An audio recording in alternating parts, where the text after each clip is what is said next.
Hello friends, welcome to ज्ञान Ganga classes. और आज हम लेकर के आए हैं क्लास 6 हिंदी वसंत का पाठ नंबर 8 झांसी की रानी, जो कि एक कविता है हमारी झांसी की रानी लक्ष्मीबाई के ऊपर लिखी हुई। और लिखने वाली कवित्री हैं सुभद्रा कुमारी चौहान।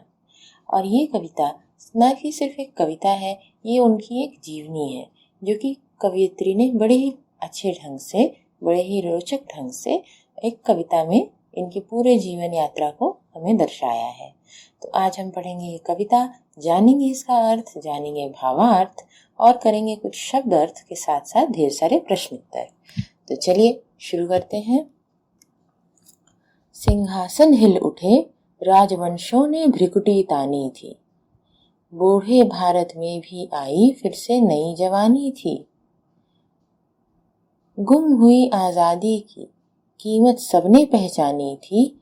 दूर फिरंगी को करने की सबने मन में ठानी थी। चमक उठी सन 57 में वह तलवार पुरानी थी। बुंदेले हर बोलों के मुंह हमने सुनी कहानी थी। खूब लड़ी मर्दानी वह तो झांसी वाली रानी थी। तो सबसे पहले देखिए, यहाँ पे कुछ चीज़ों को बड़े ढंग से इन्होंने एक कविता के फॉर्म में बताया है। बताया ये है यहाँ पे कवित्री ने इस कविता में रानी झांसी की रानी लक्ष्मीबाई की वीरता को बताया है। कविता कैसे शुरू हुई कि सिंहासन हिल उठे, उनकी वीरता से सिंहासन हिल उठे। राजवंशों ने भ्रिकुटी तानी थी। भ्रिकुटी तानी यानी क्रोध किया था। वही क्रोध हुआ क्योंकि वो रानी है, रानी हो के राजवंश और एक राज्य को दिखाती है, तो इस पे क्रोध भी हुआ।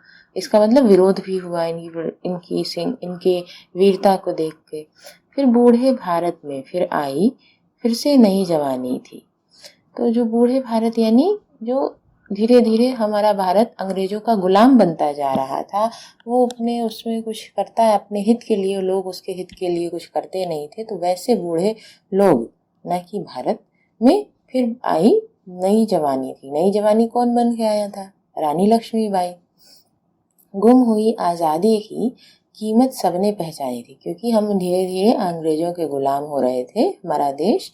तो सबने किनकी वजह से? रानी लक्ष्मीबाई की वजह से, झांसी की रानी की वजह से अपनी आज़ादी की कीमत सबको समझ आई थी।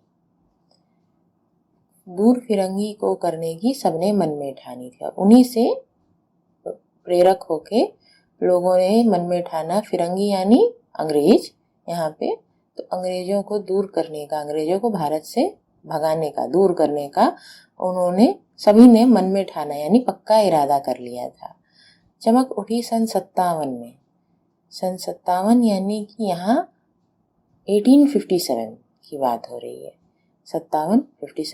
1857 की बात हो रही है, जब ये स्वतंत्रता संग्राम की शुरुआत हुई थी। वह तलवार पुरानी थी, लेकिन जो वह तलवार मतलब ये जो लड़ाई हुई, ये जो स्वतंत्रता संग्राम हुआ, ये उस समय से शुरू हुआ, इसलिए उसको पुराना कहा जा रहा है। बुंदेले हर बोलो मतलब हर व्यक्ति के मुंह से, मतलब हर एक के मुंह से, ठीक है। बुंदेले यानी बुंदेल के हर लोगों के मुंह से हमने सुनी कहानी थी। बुंदेल जगह है, वहाँ के लोगों के हर एक आदमी वहाँ का ये कहानी सुनाता है, ये बात कहता है, खूब लड़ी बुंदेलखंड, ठीक है। तो हमने सुनी कहानी थी, खूब लड़ी मर्दानी वो था झांसी वाली रानी थी।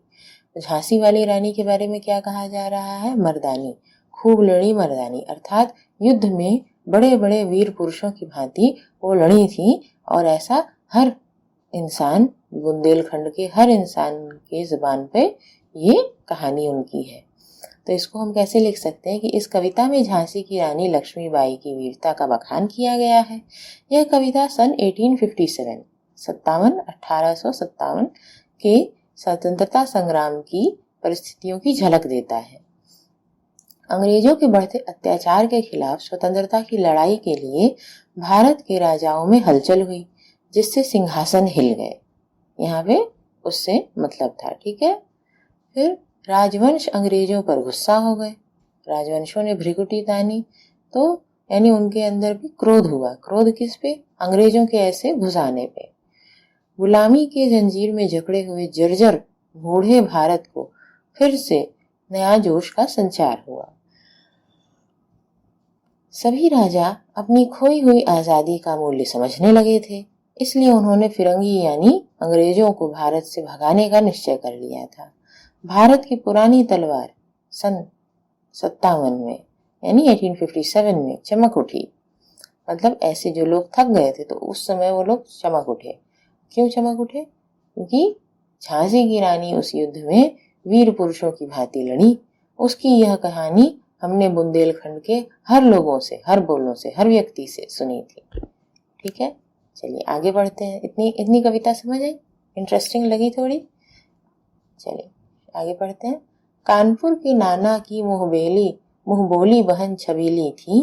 कानपुर के नाना की मुंहबोली बहन छबीली थी। लक्ष्मीबाई नाम पिता की वह संतान अकेली थी।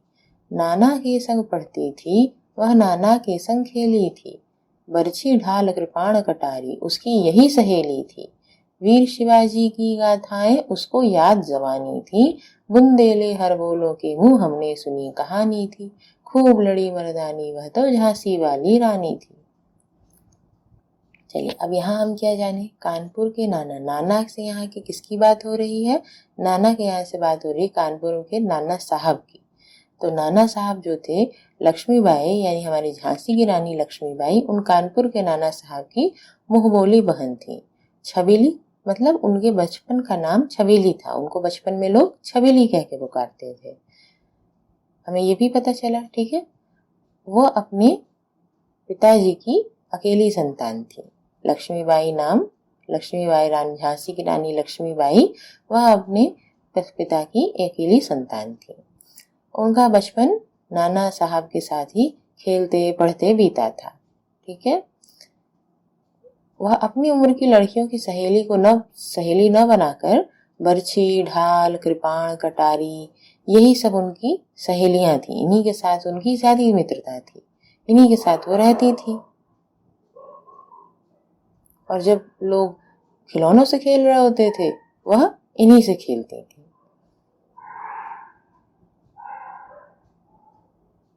उन्हें शिवाजी जैसे वीरों की कहानियां जबानी याद थी।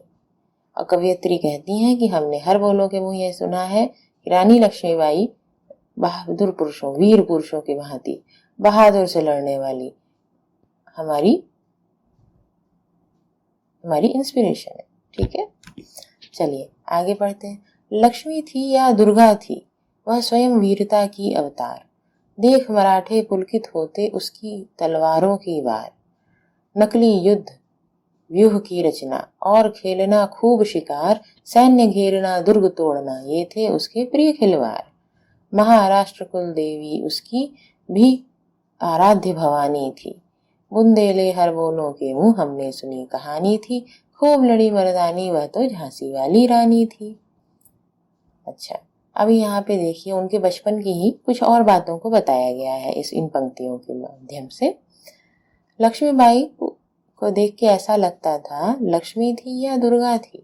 मतलब लक्ष्मीबाई तो लक्ष्मीबाई थी कि वो ऐसा लगता था कि वो दुर्गा की अवतार है, वो वीरता की अवतार है। स्वयं वीरता उन शरीर धारण करके हमारे सामने आ गई है। मराठा जगह मराठे लोग में बड़े वो लोग प्रसन्न होते थे। किस बात पे? जब उनकी तलवार की वार देखते, तलवार चलाने की धार देखते, उनकी शैली देखते, उनकी तलवारों की चोट देखकर मराठे प्रसन्न होते। अब उनके कुछ खिलवाड़ के मतलब जैसे बच्चे तो हम लोग जब छोटे थे तो अलग अलग खिलौनों से खेलते थे, अलग अलग खेल खेलते थे। तो इनके बचपन के क्या क्या खेल थे? खिलवाड़ यानी खेल। इनके खेल थे नकली युद्ध करना, व्यूह की रचना करना जैसे चक्रव्यूह बनाना और अलग अलग व्यूह यानी मोर्चे बनाना, दुर्ग तोड़ना यानी किला तोड़ना, सैन्य घेरना, घेराबंदी करना, शत्रु की सेना को घेर लेना, शत्रु के किले को तोड़ना, यह सब उनके कुछ बड़े ही प्रेम से वो इन सारी चीजों से खेलती थी। ये सारे उनके प्रिय खेल थे। महाराष्ट्र कुल देवी उसकी भी आराध्य भवानी थी और महाराष्ट्र की कुल देवी भवानी लक्ष्मीबाई की आराध्य थी। मतलब वो उनसे उनकी आराधना करती थी, वो उनको मानती थी। भवानी देवी की वो पूजा करती थी। भवानी यानी पार्वती। चलिए इतना समझ आया।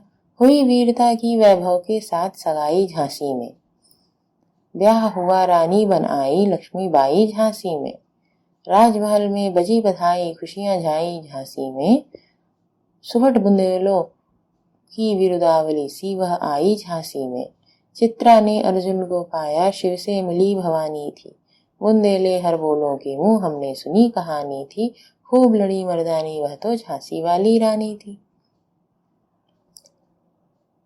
अब यहाँ पे अब वो बड़ी हो गई, अब उनकी वह सगाई यानी उनकी विवाह, उनका जो विवाह जो हो गया, विवाह कहाँ हुआ? अब झांसी में हुआ। अभी तक तो वह बुंदेलखंड में थी, अब बुंदेलखंड से उनका विवाह झांसी में होकर के वह वीरांगना छबीली यानी अपनी लक्ष्मीबाई वहां से झांसी आ गई विवाह करके। किसके साथ विवाह हुआ? राजा गंगाधर राव के साथ। तब वह रानी लक्ष्मीबाई बनकर झांसी आ गई। अब यहाँ झांसी की रानी हो गई। राजमहल में बधाई के बाजे बजने लगे। सुभट बुंदेलो, सुभट यानी अच्छे वीर, यानी बड़े बड़े अच्छे अच्छे वीरों की, तो उनके विवाह पर झांसी के राजमहल में बधाइयां बजी, खुशियां छाई।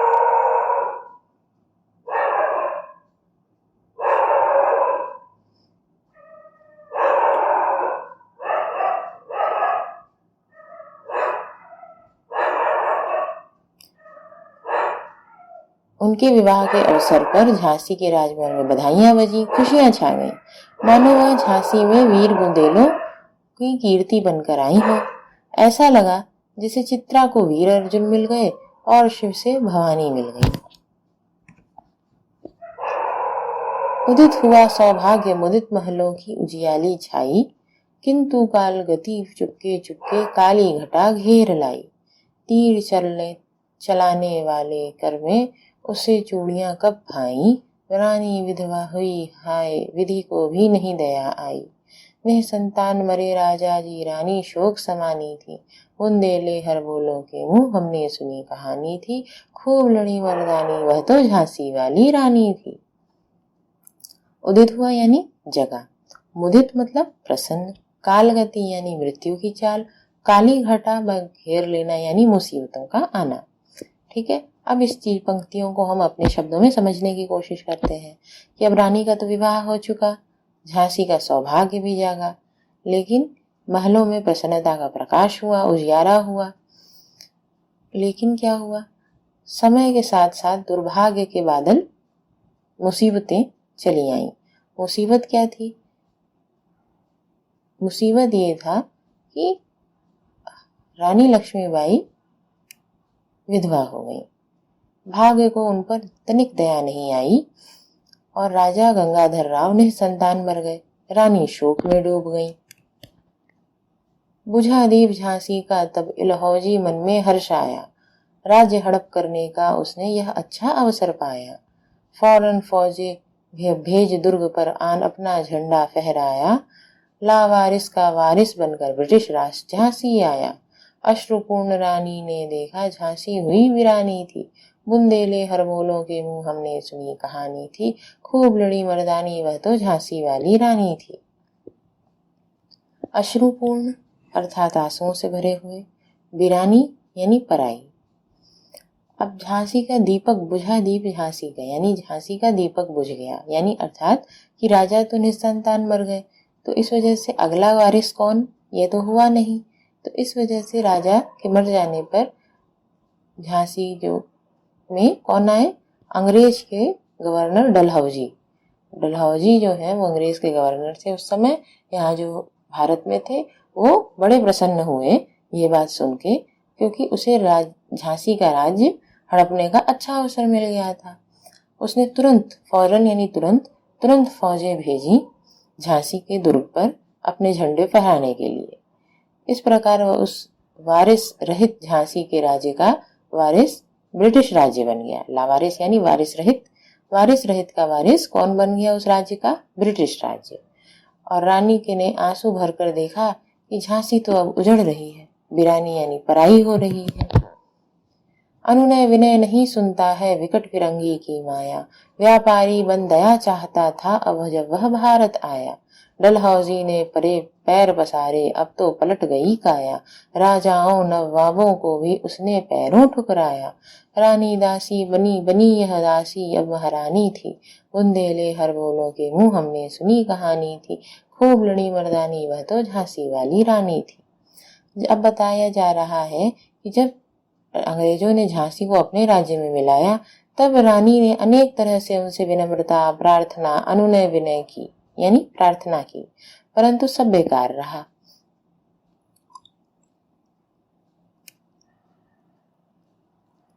अंग्रेज जब भारत में ईस्ट इंडिया कंपनी के रूप में यानी व्यापारी बन के ईस्ट इंडिया कंपनी के रूप में आए थे, एक साधारण व्यापारी थे। उस समय वह यहाँ के राजाओं से वह दया चाहते थे। डलहौजी ने धीरे धीरे अंग्रेज शासन का विस्तार किया और धीरे धीरे परिस्थितियां अपने पक्ष में कर ली। जिन राजाओं और नवाबों से वह दया मांगते थे उन्हीं के अंग्रेज अब पैरों से ठुकराते थे। अब अंग्रेजी राज्य की दासी थी और दासी के सामने रहने वाले अंग्रेज शासन की विक्टोरिया अब हमारे देश की महारानी बन गई थी, यानी अंग्रेजी साम्राज्य पूरे भारत में फैल गया था। छिनी राजधानी दिल्ली की लिया लखनऊ बातों बात, कैद पेशवा था बिठूर में हुआ नागपुर का भी घात। उदयपुर तंजौर सतारा कर्नाटक की कौन बिसात, जबकि सिंध पंजाब ब्रह्म पर अभी हुआ था वज्र निपात। बंगाले मद्रास आदि की भी तो यही कहानी थी, बुंदेले हर बोलों की हूँ हमने सुनी कहानी थी, खूब लड़ी मर्दानी वह तो झांसी वाली रानी थी। अब हमें बताया जा रहा है इन पंक्तियों के माध्यम से धीरे धीरे कैसे अंग्रेज अपना राज्य बढ़ाते बढ़ाते हमारे पूरे भारतवर्ष पे अपना घेरा कर लिया था। अंग्रेजों ने दिल्ली छीन ली, फिर लखनऊ पर भी अधिकार कर लिया, उसे भी जीत लिया। बिठूर के पेशवा बाजीराव को बंदी बना लिया तथा नागपुर पर भी घातक हमला हुआ। इसी प्रकार उदयपुर तंजौर सतारा कर्नाटक आदि सभी राज्य उस अंग्रेजों के सामने न ठहर सके। सिंध पंजाब ब्रह्म यानी बर्मा यानी म्यांमार, इन सब का भी पतन हुआ। यही हालात बंगाल मद्रास आदि जगह के भी यही कहानी रही और इसी तरह से अंग्रेजों ने पूरे भारत पे अपना राज्य जमा लिया। रानी रोई रनिवासों में बेगम थी गम से थी बेजार, उनके गहने कपड़े बिकते कलकत्ते के बाजार। सरे आम नीलाम छापते थे अंग्रेजों के अखबार, नागपुर के जेवर ले लो लखनऊ के 9 लखे हार। यूं पर्दों की इज्जत परदेश की हाथ बिखानी थी, बुंदेले हर बोलों के मुंह हमने सुनी कहानी थी, खूब लड़ी मर्दानी वह तो झांसी वाली रानी थी। अब जिन राजाओं के राज्य छिन गए, राजपाट छिन गए, उनकी रानियां रनिवास में रो रही।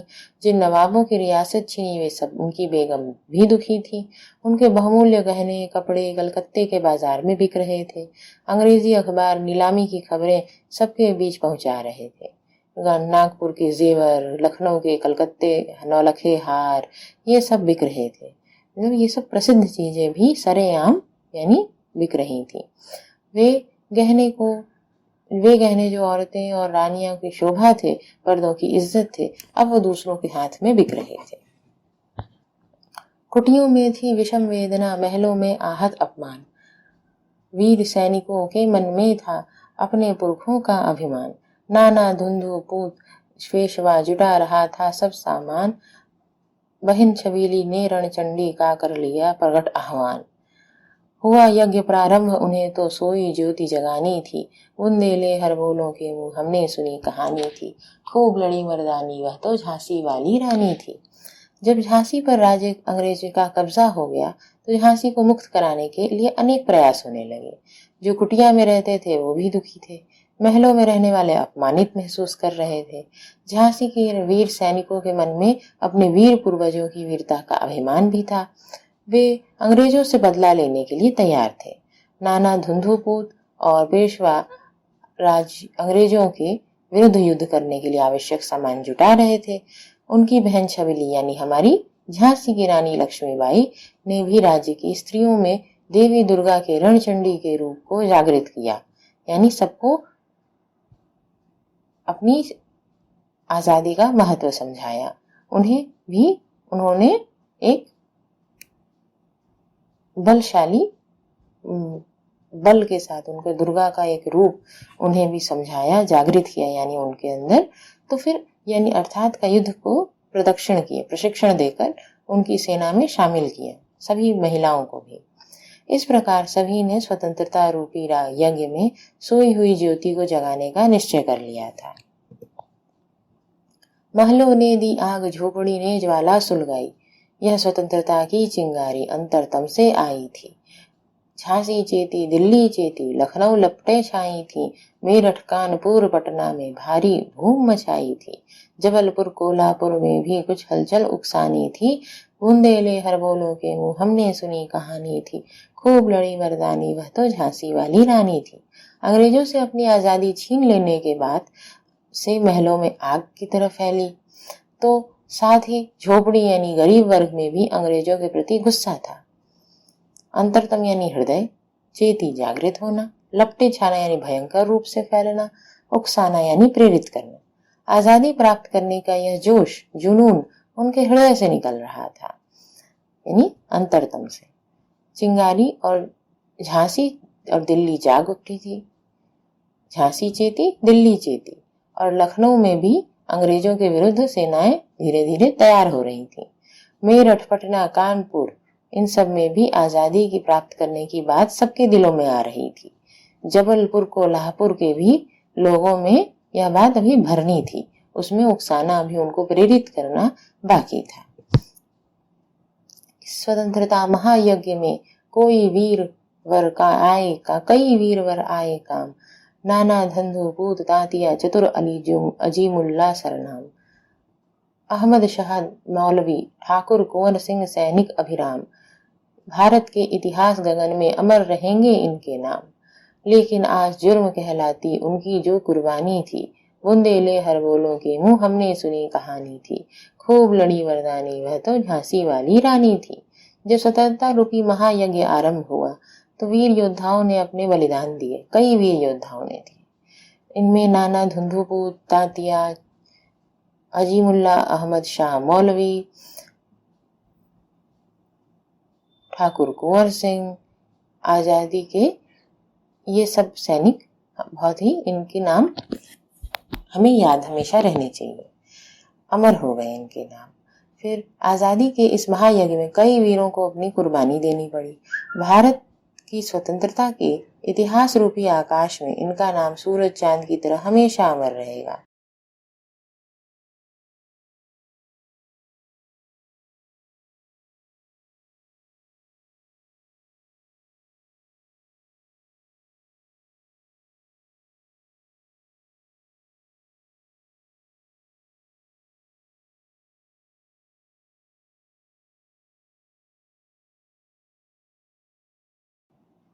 इनकी गाथा छोड़ चले हम झांसी के मैदानों में, जहां खड़ी है लक्ष्मीबाई मर्द बनी मर्दानों में।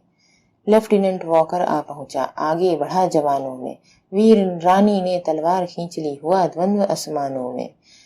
जख्मी होकर वॉकर भागा, उसे अजब हैरानी थी, बुंदेले हरबोलों के मुंह हमने सुनी कहानी थी, खूब लड़ी मर्दानी वह तो झांसी वाली रानी थी। चलिए, अब इन पंक्तियों से हमें कवयित्री कहती है कि ये तो हो गई अनेक प्रदेशों की बातें। अब इन सब प्रदेशों को छोड़ हम झांसी के मैदान का दृश्य देखते हैं, वहां वापस चलते हैं, जहां रानी लक्ष्मीबाई मर्दों में मर्द बनी खड़ी हैं, अर्थात मर्दों से बढ़कर वीर योद्धा के रूप में लड़ रही थी। अंग्रेजों की ओर से लेफ्टिनेंट वॉकर ने अपने जवानों को झांसी के साथ हमला किया। रानी ने भी उसके विरोध करने के लिए तलवार उठा ली, अर्थात युद्ध की घोषणा कर दी थी। दोनों ने भीषण युद्ध किया, धूल से ढक गया आकाश। अंग्रेज सेनापति घायल होकर भाग गया। उसे रानी की वीरता देखकर बहुत आश्चर्य हुआ। रानी बढ़ी कालपी आई कर 100 मील निरंतर पार। घोड़ा थककर गिरा भूमि पर गया स्वर्ग तत्काल सिधार। यमुना तट पर अंग्रेजों ने फिर खाई रानी से हार। विजयी रानी आगे चल दी किया ग्वालियर पर अधिकार। अंग्रेजों के मित्र सिंधिया ने छोड़ी राजधानी थी। बुंदेले हर बोलों के मुंह हमने सुनी कहानी थी। खूब लड़ी मर्दानी वह तो झांसी वाली रानी थी। तो रानी झांसी लगातार 100 मील झांसी की रानी लगातार 100 मील की यात्रा करके कल कालपी आई। कालपी जगह का नाम है, वहां आई। इतना सफर करने के कारण उनका घोड़ा थक गया था। वह थक कर धरती पर गिर पड़ा और तुरंत मर गया। वो तुरंत स्वर्ग सिधार गया अर्थात मर गया। वहां यमुना के किनारे फिर अंग्रेज रानी से हार गए। कालपी जीतकर रानी फिर आगे बढ़ी और उन्होंने ग्वालियर पर अधिकार कर लिया। ग्वालियर का राजा सिंधिया अंग्रेजों का मित्र था। उसे रानी से पराजित होकर राजधानी छोड़नी पड़ी। विजय मिली पर अंग्रेजों की फिर सेना फिर आई थी। अब के जनरल मिस्विथ सन्मुख था। उसने भी मुंह की खाई थी। काना और मंदरा सखियां रानी के संग आई थी। युद्ध क्षेत्र में उन दोनों ने भारी मार मचाई थी। पर पीछे ह्यूरोज आ गया। हाय घिरी अब रानी थी। बुंदेले हर बोलों के मुंह हमने सुनी कहानी थी। खूब लड़ी मर्दानी वह तो झांसी वाली रानी थी। रानी की जीत हुई और फिर से अंग्रेजों की सेना रानी को घेरती हुई आ पहुंची। इस बार इस रही टुकड़ी का नेतृत्व करने वाले जनरल स्मिथ थे। उधर रानी के साथ उनकी 2 सहेलियां काना और मंदरा भी आई थीं। उन्होंने युद्ध में बहुत से शत्रुओं को मारा, परंतु तभी पीछे से ह्यूरोज अगले सेनापति का नाम, वह आकर के आक्रमण कर दिया। इस प्रकार रानी दोनों ओर से घिर गई। अभी इधर सामने से कौन लड़ाई कर रहा था? जनरल स्मिथ, और पीछे से ह्यूरोज भी आ गया। तो अब वो रानी हमारी घिर गई थी। तो भी रानी मार काट कर चलती बनी सैन्य के पार। किंतु सामने नाला आया था यह संकट विषम अपार। घोड़ा अड़ा नया घोड़ा था, इतने वह आ गए सवार। रानी एक शत्रु बहु तेरे, होने लगे वार पर वार। घायल होकर गिरी सिंहनी, उसे वीर गति पानी थी। बुंदेले हर बोलों के मुंह हमने सुनी कहानी थी। खूब लड़ी मर्दानी वह तो झांसी वाली रानी थी। लक्ष्मीबाई दोनों ओर से घिर जाने पर थी, फिर भी वह मार काट करती हुई यानी युद्ध करती हुई आगे बढ़ गई और सेना को पार करती हुई निकल गई। लेकिन तभी अचानक सामने एक बहुत बड़ा नाला आ गया था। रानी के लिए यह एक भारी संकट था। रानी का घोड़ा नया था, क्योंकि उनका अपना घोड़ा तो बेचारा थक के स्वर्ग सिधार चुका था। तो नया घोड़ा अड़ गया, उसे पार नहीं हो पा रहा था। इतने में पीछा करते हुए अंग्रेजी सैनिक आ गए और दोनों ओर से वार पर वार होते चले गए। शेरनी सी रानी घायल होकर गिर गई और वीरगति को प्राप्त हुई। रानी गई सिधार चिता, अब उसकी दिव्य सवारी थी। मिला तेज से तेज, तेज की वह सच्ची अधिकारी थी। अभी उम्र कुल 23 की थी, मनुज की नहीं अवतारी थी। हमको जीवित करने आई, बिन स्वतंत्रता नारी थी। दिखा गई पथ सिखा गई हमको, जो सीख सिखानी थी। बुंदेले हर बोलों के मुंह हमने सुनी कहानी थी। खूब लड़ी मर्दानी वह तो झांसी वाली रानी थी। रानी स्वर्ग सिधार गई। अब उसकी अनोखी सवारी चिता ही थी, जिसे तेज से तेज मिल गया, अर्थात रानी का आत्मरूपी तेज प्रभु के तेज से मिल गया। ऐसा अलौकिक, ऐसा दिव्य हमको कथन यहाँ समझ आता है।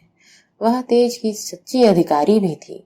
अभी केवल 23 वर्ष की थी और 23 वर्षों में उन्होंने जो वीरता दिखाई, उससे लगता है कि वह मनुष्य नहीं, कोई अवतारी, कोई देवी, कोई देवता थी। यह स्वतंत्रता की देवी बनकर हमारे जीवन में हमें जीवित करने आई थी। वह हमें बलिदान का मार्ग दिखाकर गई और सीख दे करके गई थी। जाओ रानी याद रखेंगे हम कृतज्ञ भारतवासी। जाओ रानी याद रखेंगे हम कृतज्ञ भारतवासी। यह तेरा बलिदान जाएगा स्वतंत्रता अविनाशी। होवे चुप इतिहास, लगे सच्चाई को चाहे फांसी। हो मदमाती विजय मिटा दे गोलों से चाहे झांसी, तेरा स्मारक तू ही होगी, तू खुद अमिट निशानी थी। बुंदेले हर बोलों के वो हमने सुनी कहानी थी, खूब लड़ी मर्दानी वह तो झांसी वाली रानी थी। कवियत्री कहती है कि रानी लक्ष्मीबाई, तुम स्वर्ग को जाओ, परंतु स्वतंत्रता आंदोलन में आपके इस योगदान को कभी भुलाया नहीं जा सकता। आपका यह बलिदान हमें कभी न नष्ट होने वाली आज़ादी के प्रति सचेत करता रहेगा। इतिहास चाहे कुछ भी न कहे और सच्चाई का गला चाहे क्यों न घोंट दिया जाए, अंग्रेजों द्वारा विजय प्राप्त कर ली भी जाए और वह झांसी को गोलों से नष्ट कर दें, पर भारतवासी यह बलिदान नहीं भूल सकेंगे। हे रानी, तू अपना स्मारक स्वयं रहेगी, यानी आप तो अपने आप में ही अपनी याद का चिन्ह है। तो हमने ये कविता पढ़ी। आई होप आप लोगों को ये कविता अच्छी लगी, समझ आई और रोचक लगी। अगर ऐसा है तो हमारे इस वीडियो को लाइक, शेयर और सब्सक्राइब जरूर कर लीजिएगा। चलिए अब करते हैं इसके कुछ प्रश्नोत्तर। किंतु कालगति चुपके चुपके काली घटा घेर लाई। इस पंक्ति में किस घटना की ओर संकेत है? इस पंक्ति में रानी झांसी की रानी के राजा और रानी लक्ष्मीबाई के पति महाराज गंगाधर राव की मृत्यु की ओर संकेत किया गया है। काली घटा घिरने की बात क्यों कही गई है? रानी लक्ष्मीबाई निसंतान थी। गंगाधर राव की मृत्यु के बाद अंग्रेजों की नीति के अनुसार झांसी का कोई भी उत्तराधिकारी नहीं था, अतः अब पूरी झांसी पर उनका ही अधिकार था। झांसी के लिए वह बहुत बुरी खबर थी, इसलिए काली घटा कहा गया है। कविता की दूसरी पंक्ति में भारत को बूढ़ा कहकर और उसमें नई जवानी आने की बात कहकर सुभद्रा कुमारी चौहान क्या बताना चाहती हैं? कवियत्री ने भारत को बूढ़ा कहकर ये दर्शाने की कोशिश की है कि उस समय भारत अंग्रेजों की गुलामी पर कमजोर हो गया था। भारत में अंग्रेजों से आजादी का जोश खत्म सा हो गया था, परंतु 1857 की क्रांति ने इस दशा को पलट दिया। भारत में नया जोश, नया उत्साह और उमंग भर दिया। इसको कवियत्री ने नई जवानी कहा है। झांसी की रानी के जीवन की कहानी को अपने शब्दों में लिखो और यह भी बताओ कि उनका बचपन तुम्हारे बचपन से कैसे अलग था। रानी लक्ष्मीबाई अपने माँ बाप की अकेली संतान थी। उनको लोग शबीली नाम से भी पुकारते थे। जहाँ हमारा बचपन खेल कूद में बीतता है, उन्होंने बचपन में युद्ध विद्या में महारत हासिल की। तलवारबाजी, शिकार उनके प्रिय खेल थे। उनको शिवाजी महाराज की गाथाएं मुंह जबानी याद थी और हम अपने बचपन में दोस्तों के साथ घर घर मिलकर खेलते और माँ की डांट सुनकर ही घर आते थे। कम उम्र में ही लक्ष्मीबाई का विवाह झांसी के राजा गंगाधर राव से हुआ, परंतु उनकी जल्दी ही मृत्यु हो गई। डलहौजी की नीति के अनुसार अंग्रेज झांसी पर अपना अधिकार चाहते थे। उनके खिलाफ युद्ध लड़ते ही वह वीर गति को प्राप्त हो गई, परंतु वे हिंदुस्तानियों के लिए अमर हो गईं। उनका जीवन संघर्ष से भरा रहा, लेकिन उन्होंने कभी भी हार नहीं मानी, अपितु सारी परेशानियों का डटकर सामना किया। लक्ष्मीबाई का नाम सदा के लिए अमर है और पीढ़ियों तक उनकी वीर गाथा सभी की प्रेरणा देती होगी। वीर महिला की इस कहानी में कौन कौन से पुरुषों के नाम आए हैं? इतिहास की कुछ अन्य वीर स्त्रियों की कहानियां खोजो। इस वीर महिला के जीवन में कई पुरुषों के पात्र आए, जैसे नाना साहब, तात्या टोपे, अहमद शाह मौलवी, ठाकुर कुंवर सिंह। ये सभी पुरुष लक्ष्मीबाई के लिए प्रेरणा सूत्र एवं उनके साथी थे। उनके जीवन में डलहौजी जैसे के भी पात्र आए, परंतु ये लक्ष्मीबाई के लिए अड़चन पैदा कर रहे थे। इतिहास में कुछ अन्य वीर महिलाएं हैं, जैसे जोन ऑफ आर्क। इन्हें वीरांगना में न केवल फ्रांसीसी सेना का नेतृत्व किया, बल्कि अनेकों लड़ाइयों में जीत हासिल की। बेगम हजरत महल, उन्होंने 1857 में भारतीय विद्रोह के दौरान ब्रिटिश ईस्ट इंडिया कंपनी के खिलाफ विद्रोह किया। सरोजनी नायडू, इन्होंने देश की स्वतंत्रता आंदोलन में शामिल होकर अपना सहयोग दिया और स्त्रियों को प्रेरित किया। कविता में किस दौर की बात की गई है? कविता के उस समय के माहौल के बारे में क्या पता चलता है? कविता में सन 1827 की बात की गई है। इस समय में देश अंग्रेजों का गुलाम था। झांसी की रानी 1827 की क्रांति में 57 की क्रांति में मुख्य भूमिका निभाई। उनके कारण ही देशवासियों को में अपने देश के प्रति जिम्मेदारी और आज़ादी के लिए संघर्ष को समझा और अंग्रेजों के खिलाफ अपनी आवाज बुलंद की। सुभद्रा कुमारी चौहान लक्ष्मीबाई को मर्दानी क्यों कहती हैं? रानी झांसी की रानी साहसी, वीर, हिम्मती, शक्तिशाली थी। वे न केवल युद्ध विद्या में निपुण थी, बल्कि वे एक निपुण तलवारबाज भी थी। वे अंग्रेजी सेना से भी निडर होकर वीरता से लड़ी, इसलिए कवयित्री ने उन्हें मर्दानी कहा। चलिए, I hope you got all of your things covered, all of your doubts covered in this class, और आपको ये वीडियो अच्छी लगी होगी। और अगर ऐसा है तो मेक श्योर आप इसे लाइक और हमारे चैनल को सब्सक्राइब, और साथ ही अगर हमारे इस चैनल पे नए तो सब्सक्राइब करके बेल आइकन दबा के अपने फ्रेंड्स के साथ ये वीडियो जरूर शेयर कीजिएगा।